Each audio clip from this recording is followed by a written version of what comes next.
Anchor Sreemukhi CID విచారణ ముగిసింది. శ్రీముఖిని గంటన్నర పాటు విచారించింది సిఐడి. లావాదేవీలపై స్టేట్మెంట్ రికార్డు చేసిన సిఐడి సిట్ తన ప్రమేయం లేకుండానే బెట్టింగ్ యాప్ కేసులో ఇరుక్కుపోయానని వాంగ్మూలం ఇచ్చారు శ్రీముఖి. ఓ కార్యక్రమం షూట్లో ఉండగా ఓ అమ్మాయి తనకు కాల్ చేసి ప్రమోషన్ వీడియో చేయాలని చెప్పిందని, ఆ టైంలో మొబైల్ తన దగ్గర లేదని, ఆ ఫోన్ కాల్ తన స్నేహితుడు లిఫ్ట్ చేశాడని చెప్పుకొచ్చింది శ్రీముఖి.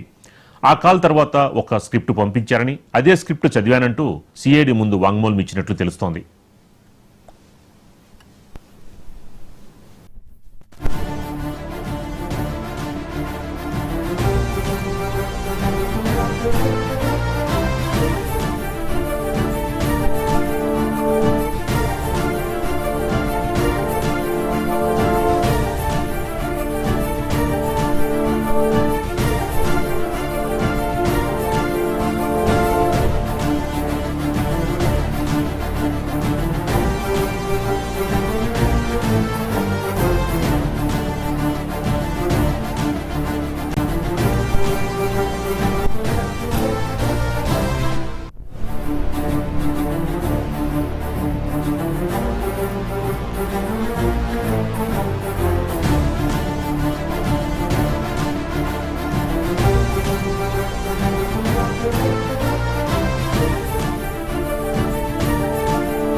యాంకర్ శ్రీముఖి సిఐడి విచారణ ముగిసింది. శ్రీముఖిని గంటన్నర పాటు విచారించింది సిఐడి.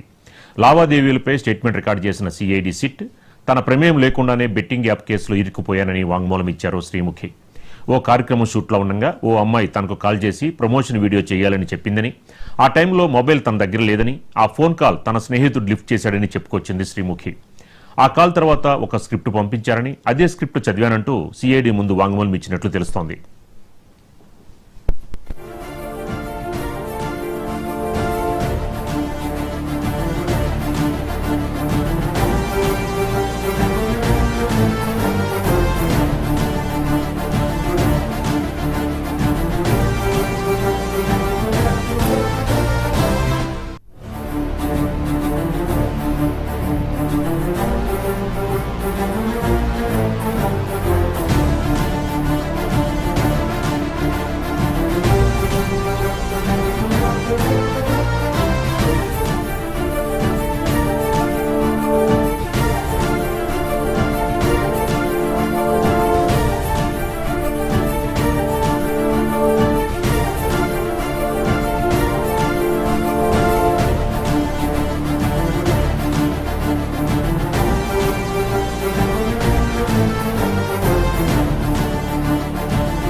యాంకర్ శ్రీముఖి సిఐడి విచారణ ముగిసింది. శ్రీముఖిని గంటన్నర పాటు విచారించింది సిఐడి.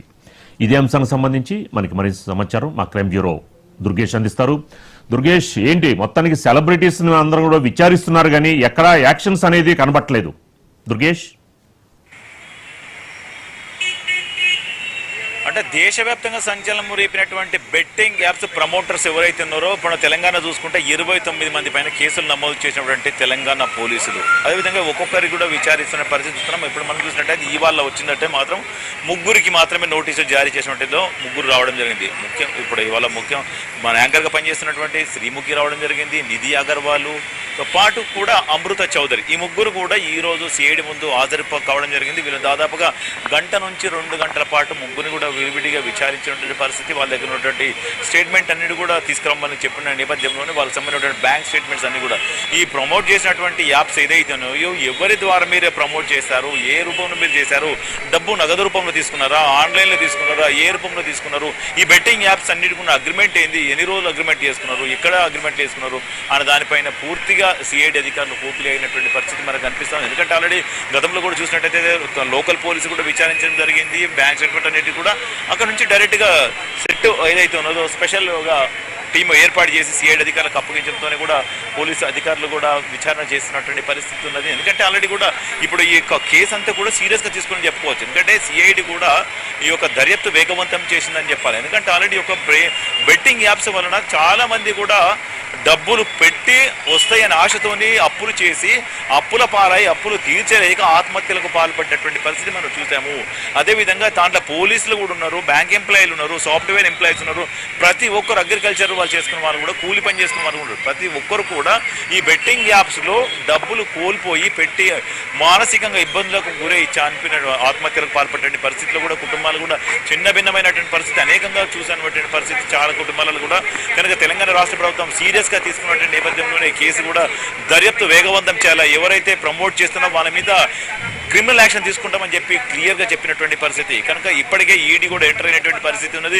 ఇప్పుడు ఆల్రెడీ సిఐడి అధికారులు కూడా వాళ్ళకి సంబంధించినటువంటి బ్యాంక్ అకౌంట్స్ కానివ్వండి, డాట్ అన్ని కూడా అగ్రిమెంట్ అన్ని కూడా తీసుకురమ్మని చెప్పడంతోనే వాటికి సంబంధించినటువంటి కూడా తీసుకొచ్చి వాళ్ళకి అప్పగించడం జరిగింది. వాళ్ళకి సంబంధించినటువంటి కాల్ డాటా కూడా మొత్తం మీద సేకరిస్తున్న పరిస్థితి. అప్పుడు వాడినటువంటి సెల్ ఫోన్స్ కానివ్వండి, అప్పటి నుంచి మధ్యలో ఎప్పుడైతే ప్రమోట్ చేస్తున్నా వాటన్నిటిని కూడా తీసుకురావాలని చెప్పినటువంటి నేపథ్యంలో అవన్నీ కూడా తీసుకొచ్చి ఇచ్చామని చెప్తున్నటువంటి పరిస్థితి. ఎందుకంటే ఆల్రెడీ ఇప్పటికీ దాదాపుగా 29 మంది పైన కేసులు నమోదైనటువంటి నేపథ్యంలోనే ఇప్పటికీ కూడా హీరోలో ఉన్నటువంటి మనం చూసినట్టయితే దగ్గుపాటి రాణ కూడా హాజరు కావడం జరిగింది, ప్రకాష్ రాజు రావడం జరిగింది, విజయ్ దేవరకొండ రావడం జరిగింది.